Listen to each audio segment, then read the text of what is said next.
In this video I will be explaining to you the hop tunnel choice that you can make as an I2P user. How many hop tunnels should you have in your HTTP/HTTP proxy? So here the tunnel length options. How many hop tunnels do you want? Right, so I'm gonna get right into it.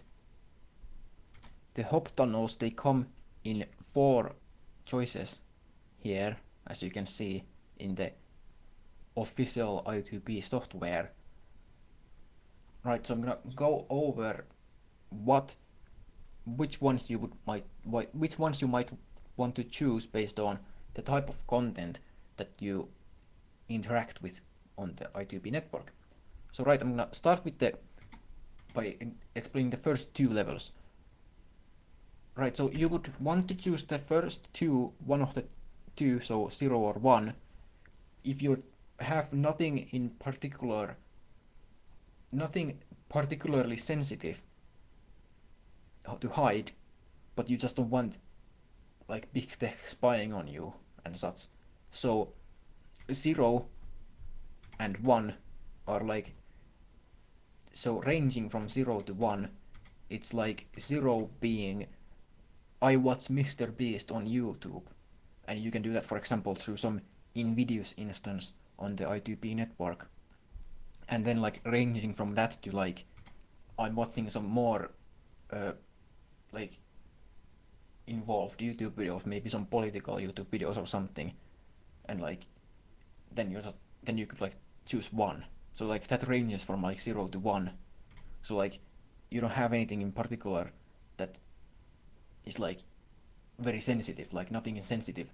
Like if you would be like perfectly fine, or like to a reasonable extent, like you'd be fine watching that on the clearnet just fine. Like, you know, a bunch of people just watch like internet on the clearnet anyway, so like that's sort of perfectly good stuff, but you just don't want to be spied on, so you're like using I2P to like avoid all the spying. So yeah, 0 or 1 is like for that sort of use case. So it's like something that you would be fine doing on the clearnet, but you just don't want to be spied on. So that's 0 and 1. And then 2 is the option that you would want to go for if you have like something that you actually want to hide. Like now you're getting into the territory where you have some sensitive material, some more sensitive stuff that like you actually don't want people to know that you're doing, like dealing with, interacting with all kinds of things. So now we are talking about like using the I2P for like all things I2P. So you're like going out there doing all the I2P stuff, all the capabilities. Like if I, for example, open this front page here, you see all these things here as an option. For example, you just go through those and like you're doing all these I2P things. So like you can just do all things I2P. So now you're getting to the territory where you actually have something that you need to keep hidden and you don't want people to know about it. So that's like 2, that's level 2 here. So that's like when you don't have something that's like absolutely like dangerous and like very high sensitivity stuff, like, but you just don't want to be known either. So like, so you have some higher sensitivity compared to the first 2 options, but nothing that destroys the earth if it is revealed. And now then we get to the 3rd level. Now the 3rd level is for those who are serious about anonymity and privacy and all that stuff. So now you have like some actually really sensitive stuff that you absolutely don't want to be leaked out there. So now you are like, this is for those who are like the political activist types, and like that's a level of like privacy. So talking about in terms of the levels of privacy, how much you need privacy, the threat model and all that stuff. But I'm specifically focusing on this from the point of view of how sensitive is the material that you work with. So that's what I'm talking about in this video.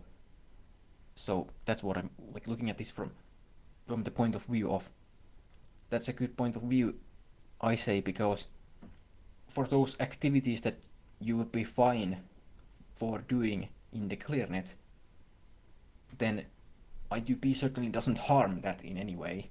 You can still do all those things just fine, but it adds that extra privacy, basically. So it's just basically, like I explained, 0 and 1 for avoiding the big tech and all that sort of thing. 2 for now you're like starting to get into the whole I2P business, and then 3 if you have some really hot sensitive material. Right, so like that's the way I would describe these tunnel length options. So I would imagine for most use cases that like some generic person might have that doesn't really do anything in particular, that is like very, very dangerous, very high risk material that's like very sensitive, very hot for some reason, whatever that may be, then like I imagine that like ranging like between 1 or 2 perhaps might be good for like depending on the use case. Now, if I had to pick one, or you had to pick one, and you don't know which one to pick, and like you don't have anything in, like why you would want to not pick, like I guess like you would know when you want to pick 3. 3 is for those when there's like a really high risk need for it. So then 2 is the best one for those who would just, if you need to pick 1, then pick 2. So yeah, like if you don't know which to pick, then just pick 2. But I would say that it's just fine to go lower as well for those sorts of more, should I use the word innocent tasks. Like, I mean, I do recommend that in general that you do, for example, to watch YouTube videos. You can watch YouTube videos through InVideos.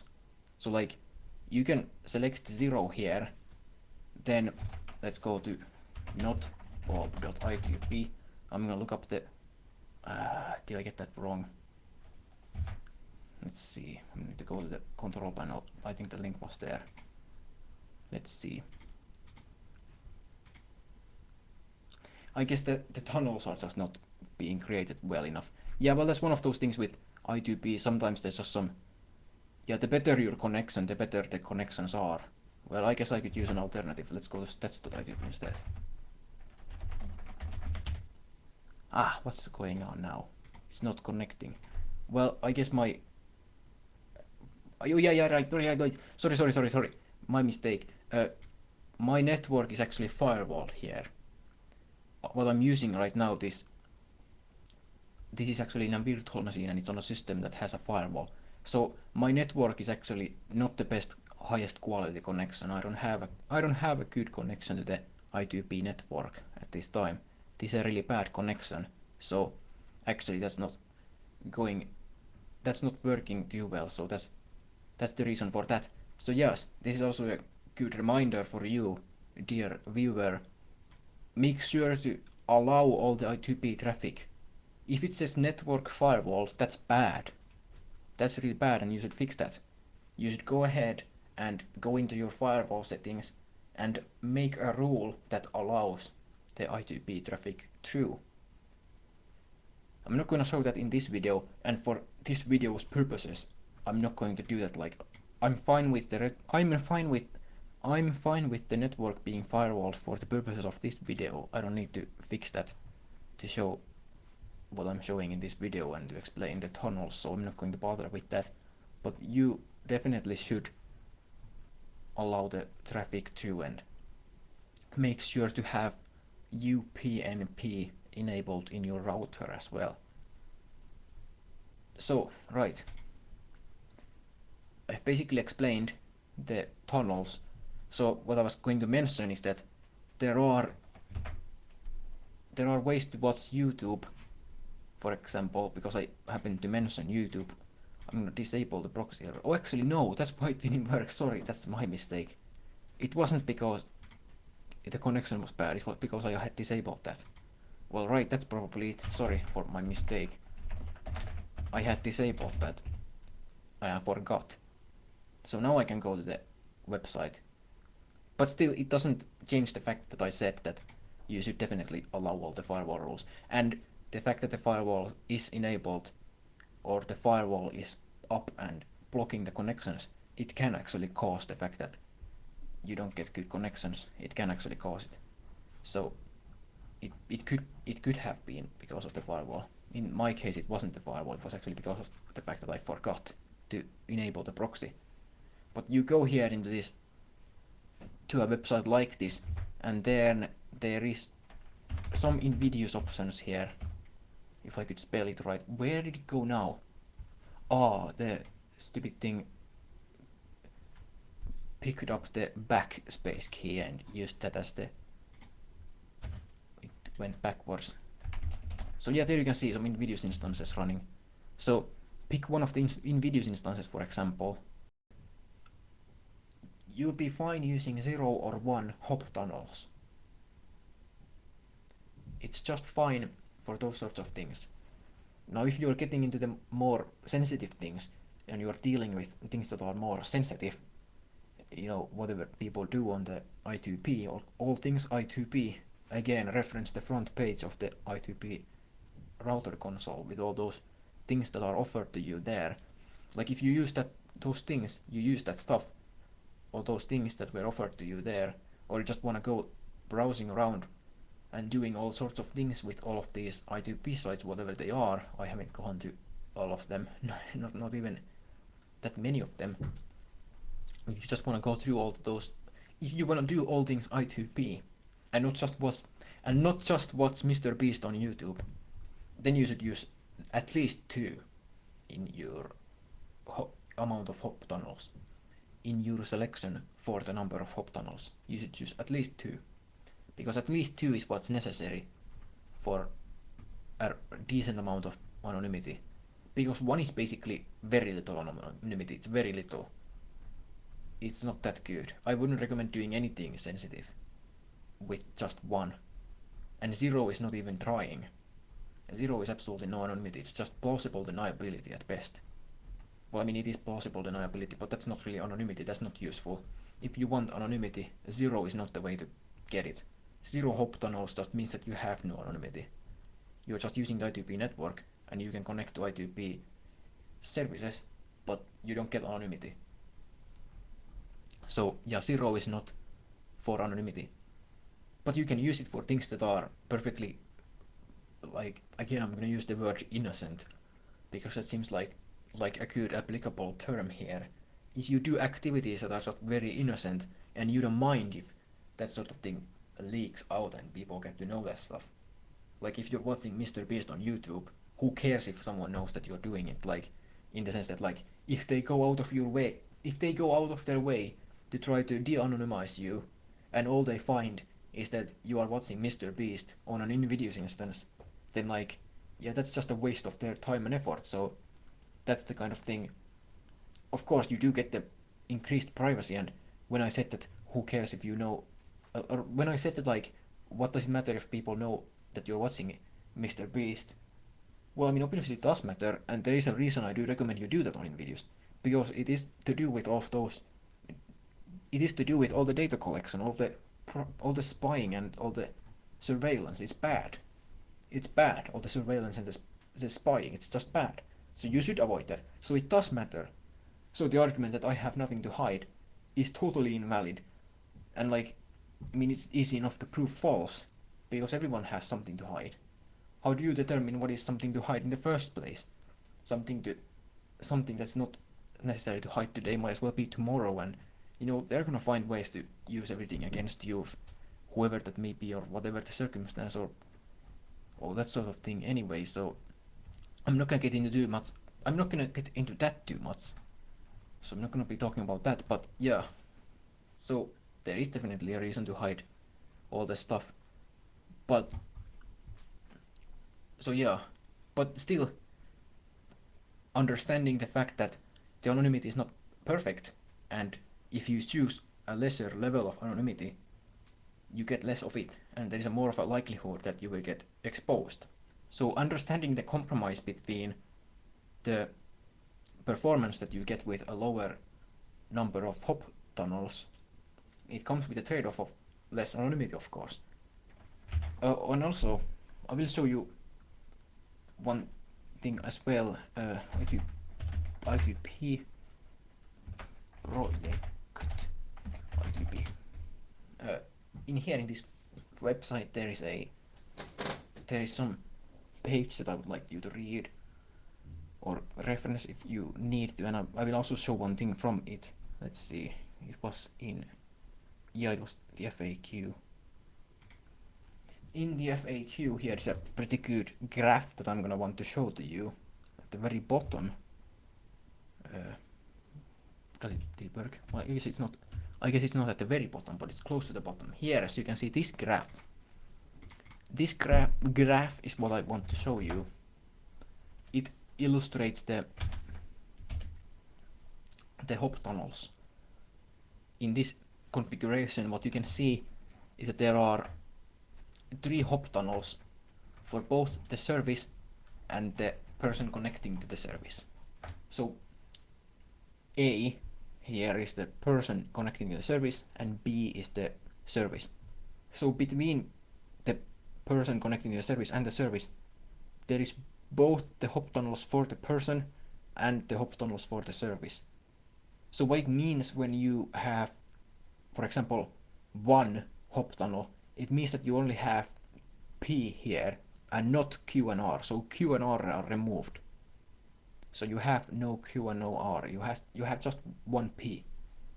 But X, Y, and Z you have no control over, because these are managed by the service. The service themselves decides how many hop tunnels they want to have. So at the very minimum you will always have the amount of hop tunnels between you and the service as the service decides. So even if you select 0, there are still going to be up to 3 or even more potentially, but that's not really needed. But it is theoretically possible, and it is doable. There could be more hop tunnels. It's just useless. You don't need more than 3, so it is said. So anyway, if the service has 3 hop tunnels enabled or configured, if the service has been configured to run with 3 hop tunnels, then even if you select 0, then that just removes P, Q, and R. You still have to go through X, Y, and Z. So if both you and the service select 0, then there's basically nothing between you. You just go from one to the other. But I mean, that's fine when it comes to some use cases, I suppose, where, like, there is the whole idea of the ClearNet, where people just connect directly to things. But it kind of does make it useless, doesn't it? Because, well, I mean, might as well not use I2P then. But, there is still the plausible deniability, so it's not like it's totally useless. But of course, whatever the server does is up to the server or service. Whatever the service does is up to them, and if you use even just one hop tunnel, well, that's still one hop tunnel you have, even if the service has 0. So remove X, Y, and Z and Q and R, then even if there's just P that you have configured between you and the service, then there's still at least one hop. So yeah, you can do all kinds of things like that. It's pretty good. I do appreciate the fact that it is customizable, where the user can customize their own number of hop tunnels, and as well as the service. They can configure them however they want to. So, you as the user, if you want to access some perfectly innocent things, you can use just one hop tunnel, for example. And then there's always one thing between you and the service, at least. Now, of course, depending on what the service does, they could be even more. So yeah, that's pretty cool, isn't it? Right. So that's I2P hop tunnels.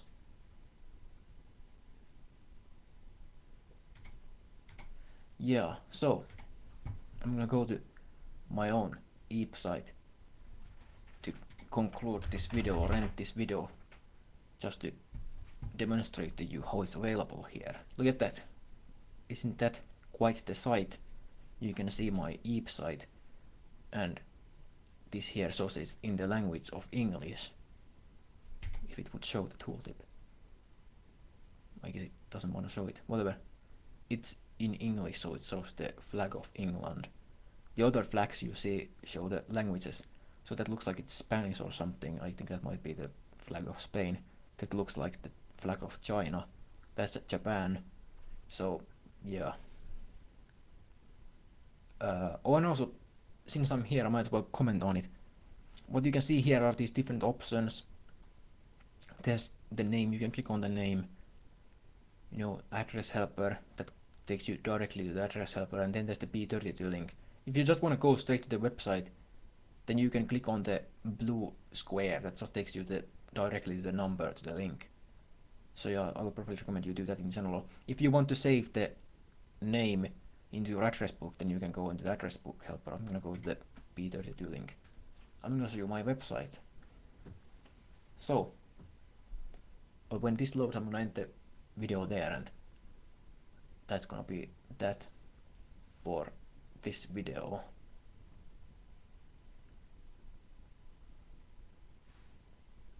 Waiting. Again, do remember to enable the firewall rules. The firewall rules, they do seriously hinder the performance. If you have a firewall, it does reduce the performance drastically. And that is bad. That is no good. Enable a rule in your firewall that permits all the I2P traffic through. And remember to enable UPnP. That is capital U, small lowercase n. Wait, no. Capital U, capital P, lowercase n, and then capital P. Capital also means uppercase, of course. So that is UPnP. And here we are. This is my EEP site in its current form. Now, however it looks at the time when you are watching this, well, that might have changed. But this is the way it looks now.